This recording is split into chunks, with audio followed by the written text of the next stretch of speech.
হে guys, আমি Neha, welcome back to my channel Neha স্টাফে তোমাদের সবাইকে স্বাগত নতুন একটা ব্লগে। তো দেখতেই পাচ্ছ, আগের ভিডিওতে তোমরা দেখেছিলে আমরা সানেসিনাপুর গিয়েছিলাম। তো সানেসিনাপুর দর্শন করে আমরা এখন বেরিয়ে পড়েছি নাসিকের দিকে। তো এদিকে বেলা দুপুর হয়েও গেছে। তো আমরা এদিকে রাস্তা যে রেস্টুরেন্টটা করবো সেখানে আমরা খাওয়া দাওয়া করবো। দেখতেই পাচ্ছ আমরা অনেক লোক ছিলাম বলে আমাদের একটা বড় টেবিল, দুটো টেবিল আমাদের একসাথে করে বড় বানিয়ে দেওয়া হয়েছিল। এরপরে আমরা সবাই মিলে খেতে বসে পড়েছিলাম, আমার খাবার অর্ডার দেওয়া হয়েছিল।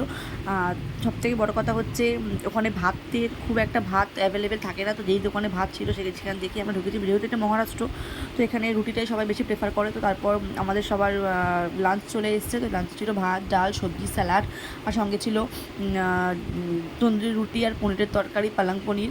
আর যেহেতু ওখানে সব ভেজ, আর নাসিক পর্যন্ত আমরা পুরো ভেজই খেয়েছিলাম। তো এরপর তোমাদেরকে রেস্টুরেন্টটা চলো ঘুরিয়ে দেখিয়ে দিই আশেপাশে। আর এদিকে আমার বোন আমার ভিডিও বানিয়ে দিচ্ছিলো, আমি তো খাবারগুলো টেস্ট করছিলাম। খুব ভালোই ছিল খাবারগুলো।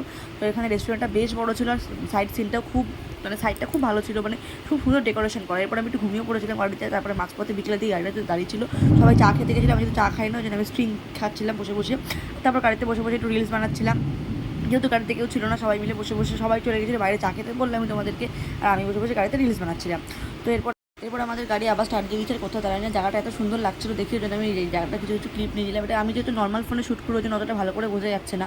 তো জায়গাটা খুব সুন্দর ছিল, ওই জন্য আমি এখানে একটা ভিডিও ক্লিপ নিয়ে নিয়েছিলাম। এটাই ছিল আজকে আমার মিনি ব্লগ।